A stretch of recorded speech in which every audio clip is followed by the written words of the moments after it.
Hello everyone, welcome back to Shivi studyship. और हम यहाँ पर कवर कर रहे हैं medieval Indian history by Satish Chandra ji. Chapter number 16 है economic and social life under the Mughals. इसमें बेसिकली पढ़ रही है कि मुगल्स के टाइम पीरियड पर जो इकोनॉमिक और सोशल लाइफ थी उस समय लोगों की वो कैसी थी, जिसमें अपने काफ़ी सारे जो टॉपिक्स हैं वो कवर कर लिए हैं। सबसे पहले हमने इसमें कवर किया था इकोनॉमिक एंड सोशल कंडीशन। उसके बाद हमने पढ़ा था कि जो ज़मींदार थे उनका क्या रोल था, ठीक है। फिर हमने रूलर जेंट्री उनके बारे में पढ़ा था, ट्रेडिंग को देखा था। अब हम इससे बेसिकली बात करने वाले हैं कि इंडियन जो फॉरेन ट्रेडर्स थे उनका क्या रोल रहा है इंडिया की इकोनॉमी में, ठीक है। तो चलिए स्टार्ट करते हैं हमारे आज के लेक्चर को। Foreign trade and the European traders, ठीक है। तो इसमें हम फॉरेन ट्रेड की बात करेंगे और जो यूरोपियन ट्रेडर्स भारत में आए हैं टाइम टाइम पर उनकी बात करेंगे। तो जैसे कि हम बहुत बार पहले पढ़ चुके हैं कि भारत में बहुत सारे पोर्ट्स थे, टाउन्स थे, जहाँ से इंडिया का ट्रेड चलता था, ना केवल भारत के अंदर बल्कि भारत से बाहर जो वर्ल्ड है उसके साथ जो इंडिया है वो ट्रेड किया करता था। और इस ट्रेड में सिर्फ आपका ये नहीं कि सिर्फ फूड स्टफ है, जैसे कि शुगर, राइस और भी बहुत सारी जो चीज़ें थी उनका एक्सपोर्ट किया जाता था। जैसे कि साउथ ईस्ट एशिया के साथ किया जाता था, वेस्ट एशिया के साथ किया जाता था। इंडियन टेक्सटाइल का भी बहुत इंपॉर्टेंट रोल रहा है ट्रेड में। जो इंडियन टेक्सटाइल है वो भी बाहर एक्सपोर्ट होती थी, उसकी भी काफ़ी डिमांड थी बाहर मार्केट में।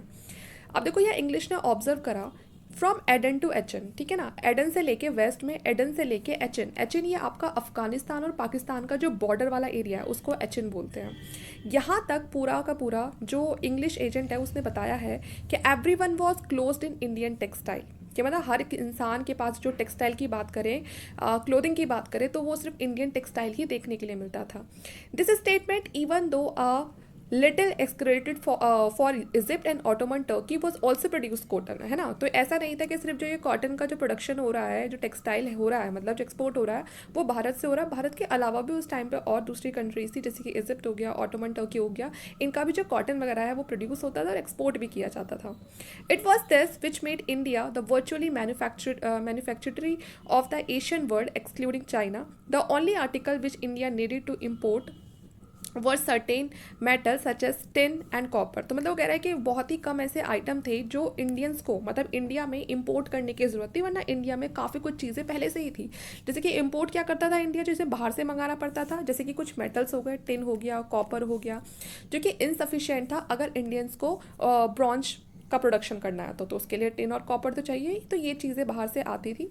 Certain spices for food and medicinal purposes, कभी कभी ये भी मंगवाना पड़ता था। देखो हर चीज़ तो हमारे देश में होती ही नहीं है, तो कुछ जो चीज़ें नहीं होती हैं तो वो फूड हो गया, कुछ मेडिसिनल पर्पस के लिए कोई जड़ी बूटियाँ हो गई, है ना। और जो वॉर हॉर्सेज होते थे वो मंगाने के लिए, या फिर जो कोई ऐसे आइटम जैसे कि आइवरी वगैरह हो गई जो काफ़ी प्रीशियस आइटम होते थे, बहुत ही महंगे, तो कुछ कुछ चीज़ें होती थी कि जो अपने वो शौक के लिए मंगाया करते थे, जिसको ना कहीं कहीं की बहुत फेमस होती है। The favourable balance of trade was made by import of gold and silver. तो इसीलिए ट्रेड बहुत अच्छा था, तो इंडिया में भर भर के गोल्ड और सिल्वर आता था जो हमारे बैलेंस ऑफ ट्रेड को, मतलब जो ट्रेड है उसको पूरा मेंटेन करके रखता था। As a result of the expansion of India's foreign trade, the import of silver and gold into India increase during the 17th century. देखो जैसे जैसे इंडिया का फॉरेन ट्रेड बहुत ज़्यादा एक्सपेंड कर रहा था, वैसे ही वैसे जो इम्पोर्ट है सिल्वर का, भारत में बहुत ज़्यादा सिल्वर आ रहा था, ठीक है ना। इंडिया में बहुत ज़्यादा गोल्ड आ रहा था। और ये सारी बात है 17th सेंचुरी की, ठीक है। तो 17th सेंचुरी में ये उस टाइम पर सिल्वर और गोल्ड की कोई कमी नहीं थी भारत के अंदर, इसलिए तो भारत को नाम मिला सोने की चिड़िया। So much so that Bernier says that gold and silver, after circulating over every part of the world, is finally buried in India। के मतलब पूरी दुनिया में गोल्ड और सिल्वर घूम रहा है, लेकिन आखिर में आके वो कहाँ पे रुकता था, इंडिया में रुकता था। और इंडिया पे इसीलिए भर भर के सोना और चांदी था। ओके तो यहाँ पर देखो India and China were more successful in doing so because of the scale of their economies and they are being largely self sufficient. India और चाइना काफ़ी ज़्यादा सक्सेसफुल थे अगर हम बात करें इस तरह से कि उनके ट्रेड वगैरह में, क्योंकि यहाँ पर उसकी जो इकोनॉमी थी वो भी काफ़ी बड़ी थी, वो अपने आप में सेल्फ सफिशिएंट थे, उन्हें बाहर से चीज़ें इम्पोर्ट करने की ज़्यादा ज़रूरत नहीं पड़ती थी, बल्कि उनका एक्सपोर्ट बहुत ज़्यादा था। We have already mention the advent of the Portuguese into India toward the end of the 15th century. ये बात तो हमने बहुत बार पढ़ ली ना कि पुर्तगीज भारत में कब आए थे, तो वो 15th सेंचुरी के एंड में आए थे। और वो किस पर्पज से आए थे, वो ट्रेड के मकसद से ही तो आए थे। उसी तरह 17th सेंचुरी में दूसरे यूरोपियन ट्रेडर्स आते हैं, जैसे कि डच हो गए, इंग्लिश हो गए, और सबसे लास्ट में जो फ्रेंच है वो आता है इंडिया में। और सबका पर्पस क्या था, सबका पर्पस ट्रेड ही तो था, कोई और किसी मकसद से कोई ना आया था। वो अलग बात है कि यहाँ पर आके फिर उन्होंने अपने जो मोटिव है उसको घुमा दिया।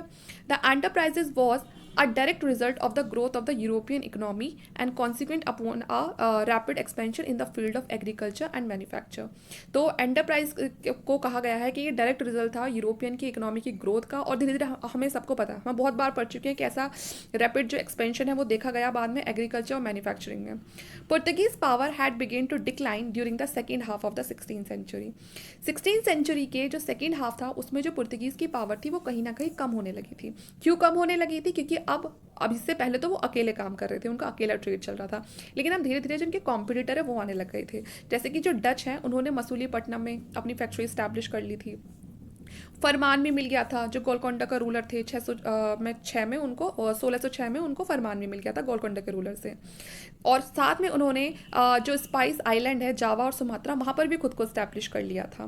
सो that by 1610 they predominated in the spice trade. तो जिस स्पाइस ट्रेड पर अभी तक जो पुर्तगीज है वो रूल कर रहे थे, अब उनके कॉम्पिटिटर्स आने लग गए हैं. ठीक है. The Dutch had originally came to the coast for the sake of a spice trade, but they quickly realized that the spices could be obtained most easily in exchange for Indian textile. शुरुआत में जो Portuguese हैं वो सिर्फ आए थे spices के लिए कि वो सिर्फ खाली स्पाइसेस का ट्रेड करेंगे, पर उनको लगा कि ये और ज़्यादा फायदेमंद हो सकता है अगर वो इन स्पाइसेस को क्या करें, mostly easily in exchange for Indian textile, है ना. अगर वो इंडियन टेक्सटाइल्स इसको एक्सचेंज कर देते तो और फायदा रहेगा. The cloth produced on Coromandel coast was most acceptable in the south east Asia. अब उन्होंने इसके लिए क्या करा, कोरोमंडल कोस्ट है जो इंडिया का, वहाँ पर क्लॉथ बहुत ज़्यादा प्रोड्यूस होता है. इन पुर्तगीज ने क्या शुरू कर दिया, इन्होंने ये जो कोरोमंडल कोस्ट का जो कॉटन है इसको लिया, और इसकी डिमांड कहाँ थी उस टाइम पे, साउथ ईस्ट एशिया में. ठीक है, जो जावा सुमात्रा वाला एरिया है वहाँ पर बहुत ज़्यादा थी. ये कपड़ा लेकर गए और वहाँ पर बेच दिया, और वहाँ मसाले इनको आसानी से मिल गए, है ना. और यहाँ कपड़ा ले जाना भी आसान था. यूरोप में लेके जाते तो इनका ले जाने में बहुत खर्चा हो जाता था, तो यहाँ पर थोड़ा ये पास भी था, यहाँ पर ले गए, और यहाँ से फिर उन्होंने क्या लिया, जो यहाँ की जो स्पाइसेस थी वो ली. Hence Dutch spread south from Masulipatnam to the Coromandel coast. और धीरे धीरे जो डच है वो मसूलीपट्टनम से कोरोमंडल कोस्ट तक उन्होंने पूरा फैला लिया. यहाँ तक कि जो पुलिकट है वो भी उन्होंने जो लोकल रूलर्स थे उनसे पुलिकट भी ऑब्टेन कर लिया और उसको अपना बेस बना लिया. ठीक है. Like the Dutch, English also had to come to the east for the spice trade. डचों की तरह जो इंग्लिश थे वो भी यहाँ किस लिए आए थे, स्पाइस ट्रेड के लिए आए थे. But the hostility of the Dutch who had more resources and had already established themselves in the Spice Island forced the English to concentrate on India. लेकिन देखो वो जो बाकी जो डच है ने पहले से ही बाकी जो एरिया था इंडिया से के आसपास का उसको पहले से उन्होंने अपना जो एस्टेब्लिशमेंट वहाँ पर किया हुआ था. तो इंडिया के पास यही जो इंग्लिश थे उनके पास अब लास्ट यही बचा था कि वो सिर्फ अपना इंडिया में ही फोकस रखें. ठीक है. जो स्पाइस आइलैंड है, ये जावा सुमात्रा की बात हो रही है, कि वहाँ पर उनके पास कोई वजह बची नहीं थी जाने की, क्योंकि डचों ने वहाँ पहले से बहुत अच्छा कब्जा कर रखा था. तो इसलिए जो इंग्लिश है उन्होंने अपना ज़्यादा ध्यान कहाँ दिया, इंडिया में दिया. After defeating a Portuguese fleet outside Surat, they were able at last, हमने पढ़ा था ना लास्ट चैप्टर में कि जो पुर्तगीज़ की जो फ्लीट थी, जो शिप्स थे उनके बहुत सारे, उनको इंग्लिश ने हरा दिया था, है ना. इंग्लिश वालों ने उनको हरा दिया था. कहाँ पर, सूरत में हरा दिया था. They were able at last a set up a factory there in 1612, और अपनी एक फैक्ट्री स्टैब्लिश कर ली थी. बाद में इनको एक फरमान भी मिलता है जहांगीर की साइड से, क्योंकि जो पुर्तगीज़ है इन्होंने तो इंडिया में वैसे ही बहुत परेशान कर रखा था मुगलों का जो ट्रेड चल रहा था. तो जब इंग्लिश ने इनको हरा दिया, पुर्तगीज़ को हरा दिया, तो जहांगीर बड़ा खुश हो गया कि चलो पुर्तगीज से मतलब हमें बचाने के लिए नहीं, मतलब कि इनको भी कोई मुंह तोड़ जवाब देने के लिए आ गया. और यहाँ पर ये इंग्लिश की ब्रेवरी देख के बहुत खुश हुआ और इसने इनको फरमान दे दिया 1618 में. और किसकी हेल्प से मिला था ये फरमान, सर थॉमस रो की हेल्प से. The Dutch followed and soon they too establish a factory at Surat. बाद में जो डच है उन्होंने भी सेम इसी चीज़ को फॉलो किया और उन्होंने भी बहुत ही जल्दी सूरत में अपनी फैक्ट्री स्टैब्लिश कर ली. अब आप देख रहे हो कंपटीशन बढ़ता जा रहा है. जहाँ पहले किसी एक का रूल था, अब वहाँ उस एक ही जगह अलग अलग जो ये फॉरेन ट्रेडर्स हैं इनकी वहाँ पर फैक्ट्रीज स्टैब्लिश हो रही हैं. The English quickly realize that the importance of Gujarat as a centre for India's export trade in textile. तो इंडिया को, इंग्लिश को क्या लगा कि जो गुजरात है ना वो एक इंपॉर्टेंट सेंटर बन सकता है अगर उन्हें इंडिया से एक्सपोर्ट करना है. किसको, टेक्सटाइल को. क्योंकि गुजरात देखो हमें कहाँ है, एक कोस्टल एरिया पे लगा हुआ है, तो यहाँ से चीज़ें जल्दी वो होंगी, एक्सपोर्ट होंगी. They tried to break into India's trade with the Red Sea, कि हम गुजरात में पोर्ट्स बनाएंगे और फिर रेड सी के थ्रू पर्शियन गल्फ से होते हुए आराम से इसको हम ट्रांसपोर्ट कर सकते हैं. और ऐसा वो करते भी थे. इन 1622 with the help of Persian forces, they captured Ormuz, the Portuguese base at the head of the Persian Gulf. इन्होंने क्या करा, इंग्लिश ने पर्शियन फोर्सेस की हेल्प लेकर इन्होंने ऑर्मूज को कैप्चर कर लिया। ऑमरूज ये किसका बेस था अभी तक? ये पुर्तगीज का बेस था। तो यहाँ से इन्होंने पर्शियन फोर्सेस की हेल्प से इन्होंने ये जो पूरा ऑर्मूज है, ठीक है, ये इसको कैप्चर कर लिया। Thus by the first quarter of the 17th century both the Dutch and the English were well set in the Indian trade. तो बताया जा रहा है कि 17th सेंचुरी के फर्स्ट क्वार्टर में जो डच और जो इंग्लिश थे वो बहुत ही अच्छी तरीके से इंडिया के ट्रेड में सेटल हो चुके थे। Portuguese control of the sea was broken for ever and the Portuguese remain at Goa and also at Daman Diu. लेकिन यहाँ पर ऐसा नहीं कि पुर्तगीज पूरी तरह से खत्म हो गए थे, नहीं, अभी भी गोवा में थे, दमन और दीव में थे, but they are share in Indian overseas trade decline continuously. लेकिन धीरे धीरे कहीं ना कहीं जो इंडिया के ट्रेड में जो इनका डिक्लाइन हो रहा था, मतलब कहीं ना मतलब पहले वाला कंट्रोल नहीं रहा था इनका, धीरे धीरे इनका जो ट्रेड में इनका डिक्लाइन है जो वो देखा जा रहा था। Recent research has shown that despite their domination of the seas the European were not able to out the Indian trader from the Asia trader. अब देखो, भले ही जो ये फॉरेन जो ट्रेडर्स हैं ये भारत में स्टैब्लिश हो रहे हैं, लेकिन इसका मतलब ये नहीं था कि जो इंडियन ट्रेडर्स है वो खत्म होते जा रहे हैं या उनको इन्होंने निकाल फेंका, ऐसा नहीं था। The share of the European trading companies from any part of the India, Gujarat, Coromandel, Bengal remain a fraction of Indian foreign trade. अभी तक देखने के लिए हमने देखा कि गुजरात में भी बैठ चुकी है European trading companies, Coromandel, Bengal, यहाँ पर सब जगह है, लेकिन फिर भी ये इतने बड़े हिस्से में नहीं थी जितने बड़े हिस्से में ऑलरेडी पहले से भारत के जो व्यापारी थे वो बैठे हुए थे, ठीक है। The reason why the Indian trader were able to maintain themselves. अब इंडियन जो ट्रेडर्स हैं, पूछा गया है कि ऐसा क्या रीज़न रहा है कि जो उन्होंने अपने आप को इतने अच्छे से मेंटेन कर रखा था जबकि यूरोपियन ट्रेडिंग कंपनीज भी बैठी थी। When it come to textile trade the Indian trader knew the domestic and the foreign market. देखिए, जो ये थे यूरोपियन ट्रेडर्स थे, इनका मेन मकसद यहाँ इंडिया की मार्केट में स्टैब्लिश होना नहीं था, इनका ये था कि यहाँ से भरो जल्दी जल्दी सामान और यूरोप में बेचो, है ना, दूसरे देशों में बेचो। तो ये सिर्फ एक इंटरनेशनल ट्रेड को देखते थे। यहाँ पर इंडिया के अंदर ट्रेड में इनका कोई इंटरेस्ट नहीं था, ना ये जानने की कोशिश करते थे कि यहाँ पर क्या चीज़ें बेची जा सकती हैं, क्या खरीदी जा सकती हैं। लेकिन जो इंडियन ट्रेडर थे वो यहाँ पर रहे हैं, उनको पता है कि जो यहाँ की डोमेस्टिक मार्केट है उसकी क्या नीड है, फॉरेन मार्केट है उसकी क्या नीड है, ये दोनों चीज़ का इनको पता था। तो इसीलिए जो इंडियन ट्रेडर्स थे वो यहाँ पर डोमेस्टिक मार्केट में भी काम किया करते थे। Indians were willing to work at a lower profit of 10 to 15% as against 4 to 15% which was considered minimum by the Dutch to meet their overhead costs and costs of factories, warships, etc. The English approach must have been similar. The Dutch and the English found that they could not trade in India or even feed the people in their factories without the cooperation of the Mughal government. यहाँ पर देखो, ये जो Dutch और जो Portuguese थे ये एक बात तो समझ चुके थे कि अगर हमें इंडिया पे ट्रेड करना है, मतलब इंडिया की अगर हमें डोमेस्टिक जो मार्केट अगर हमें उस पर भी कंट्रोल करना है या अपने ट्रेड को बढ़ाना है, तो सबसे पहले हमें क्या करना पड़ेगा, यहाँ पर हमें कॉपरेशन चाहिए किसका, अपनी फैक्ट्रीज़ को स्टैब्लिश करने का, लोगों से एक सपोर्ट लेने का, मुगल गवर्नमेंट, क्योंकि उस टाइम पर यहाँ पर कौन थे, मुगल थे। साथ में हमें जो इंडियन ट्रेडर्स हैं उनसे भी बना कर रखनी पड़ेगी। अगर हम इंडियन ट्रेडर्स से नहीं बनाएंगे तो अपनी मार्केट में वो हमें क्यों जगह देंगे। For these reasons and to reduce the cost of operation they started freighting the goods of Indian merchant on their ships. तो इन्होंने क्या शुरू कर दिया कि इंडियन जो मर्चेंट्स हैं उनकी हेल्प करनी शुरू कर दी कि आपके गुड्स को भी हम अपनी शिप्स वगैरह पे लेके जाएंगे और हम उसका जो रेंट वगैरह वो भी कम कर देंगे। The Indian traders had a little objection to this for it made their own operation safer and at the same time Indian shipping grew such that from about 50 ships in the middle of the 17th century at Surat, and many of them were built. Its number rose to at least 112 by the end of the century. तो उन्होंने क्या कहा कि आपका जो सामान है उसको हम अपनी शिप्स में लेके जाएंगे, और इंडियन मर्चेंट से बोला इन्होंने कि आपको जहाँ भी इसको लेके जाना है। लेकिन जो इंडियन मर्चेंट्स थे, जो व्यापारी थे, वो उनका मेन मकसद ये था कि भाई हम अपने, मतलब कहीं ना कहीं ना उनको इन पर इतना भरोसा नहीं था। वो चाहते थे कि भाई हमारा सामान है तो वो हमारा खुद की, मतलब हमें खुद उसे सेफली रखना चाहिए और उसे आगे एक्सपोर्ट करना चाहिए, या जो भी उनका ट्रेडिंग था। तो इसीलिए अब यहाँ पर क्योंकि इंडियन ट्रेडर्स को इन फॉरेनर्स पे ज़्यादा भरोसा था नहीं, कि पता चला बीच में हमारा जो सामान है वो लूट लिया, तो यहाँ पर अब इंडियन शिपिंग है उसकी आपको ग्रोथ दिखाई देगी, और 50 शिप्स हैं वो middle of the 17th century Surat में बनाए गए। लास्ट तक आप देखोगे तो एंड ऑफ द सेंचुरी वो कितने हो गए, 112 हो गए। This was another index of the growth of Indian foreign trade and domestic manufactures. तो इस तरह से इंडिया का जो फॉरेन ट्रेड था, जो डोमेस्टिक मैन्युफैक्चर्स थे, उसमें आपको एक और ग्रोथ देखने के लिए मिलेगी। Apart from sharing in the Asian trade, the English and the Dutch searched for article which could be exported from India to Europe.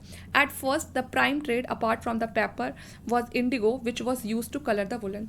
अभी तक तो ये लोग जो मसाले हैं उनको एक्सपोर्ट कर रहे थे, जो इंग्लिश और डच थे. अब उनको इंडिगो भी लगा कि भाई इंडिगो है, वो भी काफ़ी यूज़फुल हो सकता है अगर हम यूरोप में जाके उसको बेचते हैं वुलन्स को कलर करने के लिए. ठीक है.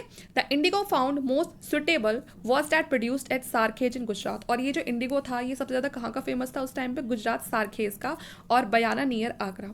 English developed the export of Indian textile called calicoes. ठीक है. और जो इंग्लिश थे वो उन्होंने क्या डेवलप करा? इंडिया का जो टेक्सटाइल है उसको भी एक्सपोर्ट करना शुरू करा और उसे क्या बोलते थे? कैलिकॉस. ठीक है. और ये यूरोप में जाके उसको करते थे. At first, the produce of Gujarat was sufficient for the purpose. As the demand grew, the English sought the cloth produced in Agra. शुरू में जो गुजरात से जो वो कर रहे थे प्रोड्यूस, उसे वो यूरोप में बेचते थे और उतना सफिशिएंट था. लेकिन बाद में डिमांड इतनी बढ़ने लग गई बाहर कि अब उन्होंने जो आगरा है और उसके आसपास जो भी एरिया हैं जहाँ पर टेक्सटाइल प्रोड्यूस हो रहा है वहाँ से भी उसको एक्सपोर्ट करवाना शुरू कर दिया. Even this was not enough. लेकिन अभी भी ये इनफ नहीं था. Coromandel was developed as an alternate source of supply. अब जो कोरोमंडल है उसको एक ऑल्टरनेट सोर्स ऑफ सप्लाई बना दिया कि यहाँ से हम जो होगा उसको भी हम बाहर एक्सपोर्ट करेंगे. By 1640, export of clothes from the Coromandel equaled that from Gujarat, and by 1660 it was 3 times that from the Gujarat. धीरे धीरे पहले जो कोरोमंडल पे जो एक्सपोर्ट होता था क्लोथ का वो गुजरात से जितना होता था उसके बराबर था. धीरे धीरे फिर यहाँ पर इतनी ग्रोथ होने लगी जो कोरोमंडल है कि वो गुजरात से 3 गुना ज़्यादा यहाँ से एक्सपोर्ट होने लगा. Masulipatnam, fort saint George which later develop into Madras were the chief ports of the trade. ठीक है. तो ये इंपॉर्टेंट पोर्ट्स के नाम है, आप ध्यान रखना कि ये सारे चीफ पोर्ट्स हैं जिनसे ट्रेडिंग मतलब ये ट्रेडिंग सेंटर थे. Dutch join the English in the new venture exporting both calico and the Indigo for the Coromandel. ठीक है. तो डच और ये इंग्लिश यहाँ पर कुछ टाइम के लिए भाई भाई भी हो जाएंगे जिसमें ये कैलिको और इंडिगो को कोरोमंडल से क्या करेंगे? एक्सपोर्ट करेंगे. English also explored Lahiri Bandar at the mouth of the river Indus, which could draw the produce of Multan and Lahore by transporting goods down the river Indus. But the trade there remained subsidiary to the Gujarat trade. है ना. तो यहाँ से भी ये मुल्तान और लाहौर से भी ट्रेड हो रहा है इंडस रिवर को क्रॉस करके. More important were their effort to develop the trade of Bengal and Orissa. यहाँ पर भी इन्होंने एफर्ट्स डाले अपने जो बंगाल का ट्रेड है, उड़ीसा का ट्रेड है, इसको डेवलप करने पे. अब यहाँ पर पुर्तगीज क्या कर रहे थे? जो ये बताया गया है कि the activity of the Portuguese and the mark pirate in the east Bengal made this development slow. अब जहाँ पर जिस डेवलपमेंट को बढ़ाने के लिए बंगाल में, उड़ीसा में इंग्लिश और डच बहुत मेहनत कर रहे थे, पुर्तगीज अपने लूटपाट से, मतलब वो पायरेसी करते थे वहाँ पर, उससे वो उस जो ट्रेड अभी तक डेवलप हो रहा था उसकी डेवलपमेंट को वो स्लो कर रहे थे. However by 1650 the English had set themselves up at Hugli and the Balasore in Orissa. 1650 तक जो इंग्लिश थे उन्होंने अपने आप को सेटल कर लिया था हुगली पर और उड़ीसा में बालासोर तक. Exporting from there raw silk and sugar in addition to textile. ठीक है. तो ये सारी चीज़ें वो सिल्क, शुगर, टेक्सटाइल इसको एक्सपोर्ट करते थे. और दूसरे आइटम क्या था? Saltpetre. ठीक है ना. तो जो सॉल्ट पेट्री है बड़ा इंपॉर्टेंट था यूरोपियन सोर्सेज के लिए. गन पाउडर है ना, गन पाउडर में इसका बड़ा इस्तेमाल होता था. It was also use as the ballast for ships going to Europe. और साथ में जो शिप्स की बेलास्ट होती है ना, शिप्स जो शिप होता है उसके नीचे ना एक ऐसी जगह होती है ना, दिखती है जो आपको, उसमें पानी भरा होता है और वो अपनी ज़रूरत के हिसाब से उसमें पानी भरा जाता है और निकाला जाता है जिससे कि जो शिप है उसका एक बैलेंस बना रहे. तो उसमें भी ये जो सॉल्ट पीटर है उसको डाला जाता है. तो इसीलिए जो यूरोपियंस थे उनको ये सॉल्ट पीटर भी काफ़ी यूज़फुल था उनके लिए. The best quality saltpetre ये कहाँ मिलता था? ये बिहार से मिलता था. Export from the eastern areas grew rapidly were equal in value to the export from the Coromandel by the end of the century. ठीक है. तो यहाँ पर जो ईस्टर्न एरिया से ट्रेड हो रहा है और जो कोरोमंडल से, दोनों यहाँ तक कि बराबर का सही ट्रेड हो रहा है. Thus, the English and the Dutch company opened up a new market articles of export for India. वो अब नई मार्केट्स को खोलने की योजना बनाएंगे. ठीक है. जिससे वो इंडिया से और ज़्यादा से ज़्यादा जो आर्टिकल्स है उसको एक्सपोर्ट कर सके. Indian textile became a rage in England by the last quarter of the 17th century as an English observer wrote almost everything that used to be made of wood or silk relating either of the dress of the woman, the furniture or the house is supplied by the Indian trade. तो जो कुछ English हैं उन्होंने बताया है कि मतलब यहाँ तक कि आप वुड की बात लो, सिल्क लो, चाहे जो विमेन जो कपड़े पहनती थी, फर्नीचर की बात लो, घर में कोई भी सामान है वो ज़्यादातर क्या होता था? वो इंडियन ट्रेडर्स का ही होता था. मतलब वो इंडियन ट्रेड के थ्रू ही ये सब चीज़ें आपको देखने के लिए मिलती थी कि मतलब इंडियन जो सामान था, कुछ भी था, वो इतना ज़्यादा उस टाइम पे पॉपुलर था कि हर चीज़ आपको इंडिया की देखने के लिए मिलेगी. फिर बीच में होता क्या है इस बात से, 1701 में कुछ एजिटेशन भी देखे जाते हैं यूरोप में, और ये करने वाले कौन थे? जो यूरोप के लोकल ट्रेडर्स थे या जो भी वहाँ पे के टेलर्स थे, जो ये सारे काम करते थे कि आप सब कुछ तो इंडिया से ही ले आओगे, तो यहाँ पर क्या होगा, जो यूरोप का ट्रेड है वो सारा का सारा खराब हो जाएगा। तो यहाँ से क्योंकि ये सब चीज़ें पर्शिया, चाइना, ईस्ट इंडीज से, तो कि इन पे बैन लगा दो, जो भी यहाँ से सामान आ रहा है उस पर बैन लगा दो। But these and other laws imposing several severe penalties had little effect. तो यहाँ पर क्या हुआ, उस पर बैन तो नहीं लगा सकते थे, तो यहाँ पर पेनल्टी लगा दी कि अगर अगर वहाँ से कोई भी कुछ भी आएगा इंडिया से यहाँ यूरोप में आएगा, या इंडिया के आसपास की कंट्री से यूरोप में आएगा, तो उस पर हैवी ड्यूटीज़ लगाई जाएंगी। In place of printed cloth, the export of white Indian calicos, which had risen to 9.5 lakh pieces in 1701, jumped to 20 lakh in 1790। लेकिन उसके बाद देखो कोई फर्क नहीं पड़ रहा है, चीज़ें और दुगनी उनकी डिमांड बढ़ रही है। Although India's trade with Europe grew rapidly during the second half of the 17th century, अब इंडिया का ट्रेड यूरोप के साथ और ज़्यादा बढ़ेगा second half of 17th century में, as an early part of the 18th century। Intra-Asian trade still remained much more lucrative. This it has been estimated of the spices produced only 40% went to, देखो जो भी spices produce होती थी उसका सिर्फ 14% part ऐसा था जो यूरोप जाता था।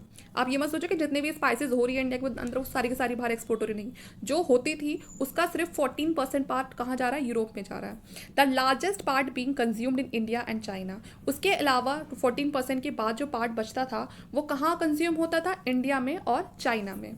During the 17th century India's textile export to West Asia and East Africa also grow, ठीक है, और इंडिया का जो टेक्सटाइल है वो आपका वेस्ट एशिया और ईस्ट अफ्रीका में भी, वहाँ पर भी एक्सपोर्ट होता था। कुछ और यहाँ पर न्यू आइटम्स ऑफ ट्रेड है, जैसे कि कॉफ़ी हो गया, जो पहले सिर्फ यमन में प्रोड्यूस होता था, उसके बाद देखो वो इंडिया में भी प्रोड्यूस होने लगा था।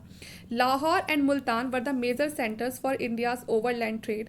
We are told that a large company of traders amounting to 10,000 lived in different parts of Iran. देखो लाहौर और मुल्तान का तो बताया कि मेजर सेंटर थे इंडिया के ट्रेड के लिए, ठीक है, और बहुत सारी और दूसरी कॉलोनीज थी जिसमें 10,000 लोग रहते थे ईरान में, ठीक है। From Iran they spread to Bukhara and Samarkand also to the south Russia. तो ये सब क्या थे, सब ये ट्रेडर्स की कॉलोनीज थी। There was a large colony of Indian traders and Baku. और इंडियन ट्रेडर्स की कॉलोनी की बात करें तो ये आपको बाकू में, और जो अश्तर खान है mouth of the river Volga, वहाँ पर दिखाई देती थी, जो ट्रेड करते थे मॉस्को तक। Okay, there were colonies of Indian trader at Yarkand and Khotan and who help the trade from Punjab to Kashmir. तो ये कोई अलग अलग कॉलोनीज़ हैं जो अलग अलग जगह पर बैठी हुई हैं, जैसे कि ये पंजाब और कश्मीर में, लद्दाख से चाइना तक ट्रेड करती थी। Trade decline only by the break of Safavid empire followed by the disintegration of the Mughal empire. लेकिन जैसे ही सफाविद एम्पायर ब्रेक होती है पर्शिया में, उसके बाद मुगल एम्पायर का भी कहीं ना कहीं बाद में डिसइंटीग्रेशन होता है, तो वहाँ से ये जो ट्रेड के जो ये है ना, ये जो कॉन्टेक्ट्स बन रहे हैं, लिंक बन रहे हैं, ये कहीं ना कहीं टूट जाते हैं। The growth of India's foreign trade, the influx of gold and silver into the country, the linking of India more closely with rapidly expanding European market had a large number of important consequences. क्या क्या थे वो? With the Indian economic grew, the influx of silver and gold into the country was even faster. जैसे जैसे India की economy बढ़ रही थी वैसे वैसे जो गोल्ड और सिल्वर है वो भारत में बहुत ज़्यादा आ रहा था। As a result, during the first half of the 17th century, prices also double. एक टाइम पे आगे जब डिमांड इतनी बढ़ जाती है तो प्राइसेस भी डबल हो जाते हैं। The effect of price rise on the different section of society has yet to be worked out in detail. It probably weakened the old and traditional ties in the villages and made the nobility more money-minded, greedy and demanding. तो यहाँ पर देखो होता क्या है, यहाँ पर nobility को जो होती है ना काफ़ी मनी माइंडेड होती है, लालची होने लगती है, धीरे धीरे उनकी जो डिमांड्स हैं उसमें भी काफ़ी चेंजेस आने लगते हैं। Secondly, European nations search for alternative to the export of gold and silver to India. और दूसरा ये था, यूरोपियंस को अब ये खबर लग चुकी थी कि इंडिया में बहुत ज़्यादा क्या जा रहा है, गोल्ड और सिल्वर जा रहा है। उन्होंने सोचा गोल्ड और सिल्वर के अलावा हम दूसरा ऐसा ऑल्टरनेटिव क्या ले सकते हैं जो हम वो मतलब उसके बदले हम इंडिया से ट्रेड करें। One method was to enter the Asian trade network by trying to monopolise the spice trade. और अपने ट्रेड को और ज़्यादा बढ़ाने के लिए उन्हें क्या करना पड़ेगा, सबसे पहले तो वो चाहते थे कि जो स्पाइस का ट्रेड है ना उसको मोनोपलाइज कर दे, कि हम ही खरीदेंगे आपसे और किसी को आप नहीं दोगे।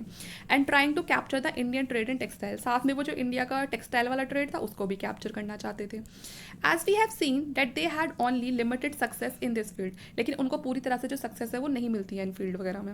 Hence they tried to acquire empire in India and neighbour so that they could pay from the revenue of this territory for the goods exported to Europe. इसलिए वो कहीं ना कहीं उनके दिमाग में क्या आता है, हम क्या करते हैं कि इनको कॉलोनीज़ बना के रखते हैं। कॉलोनीज़ बना के रखेंगे तो रिवेन्यू लेंगे और फिर उससे क्या करेंगे, उसी से हम यहाँ से चीज़ें लेंगे और उसको फिर यूरोप में एक्सपोर्ट कर देंगे। The Dutch were able to conquer Java and Sumatra. जो डच थे उन्होंने क्या करा कि हम जावा और सुमात्रा को रख लेते हैं। But the key was India, both the English and the French competed for the conquest of India. अब यहाँ डच तो निकल गए साफ जावा और सुमात्रा को लेके, लेकिन इंडिया में भी कौन बचे, इंग्लिश और फ्रेंच बचे, और इनमें भी लड़ाई झगड़ा लंबा चलेगा। But they could not succeed as long as India remain strong and united first under Mughal rule. लेकिन शुरुआत में देखो ये बिल्कुल भी सफल नहीं होते हैं, क्योंकि इंडिया में उस टाइम पर था Mughal rule. Then under able provincial governor they could not only succeed when internal external factor weaken even these state, है ना। तो बाद में जाकर इनको कहीं ना कहीं सक्सेस मिलती है, जब बहुत ज़्यादा यहाँ पर इंडिया में मुगल रूल की भी हालत ख़राब हो जाती है। जो प्रोविंशियल गवर्नर थे शुरुआत में तो देखो बहुत एबल थे वो, जो यहाँ मुगल रूलर थे और जो प्रोविंशियल गवर्नर थे, तो उस टाइम पे ये इतना अपनी जोर दबस्ती भारत में नहीं लगा पाते हैं, लेकिन बाद में ये काफ़ी चीज़ों का फ़ायदा भी उठाते हैं फॉरनर्स। उसके बाद हमारा टॉपिक है कल्चरल एंड रिलीजियस डेवलपमेंट। इसको हमारे नेक्स्ट लेक्चर में कवर करेंगे, इसमें इतना ही। तो इतना मैंने आपको बता दिया है कि यहाँ पर आपको समझ में आ गया क्योंकि जो फॉरेन ट्रेड था इंडिया में वो कैसा था और किस तरह से वो लोग कर रहे थे ट्रेड, क्या उसमें जो इंडियन ट्रेडर्स हैं उनका रोल रहा है, मुगल रूल का क्या रूल रहा है। तो आज के लिए इतना ही। आप प्लीज़ मुझे कॉमेंट करके ज़रूर बताइएगा कि लेक्चर आपको कैसा लगा। Happy Holi and thank you.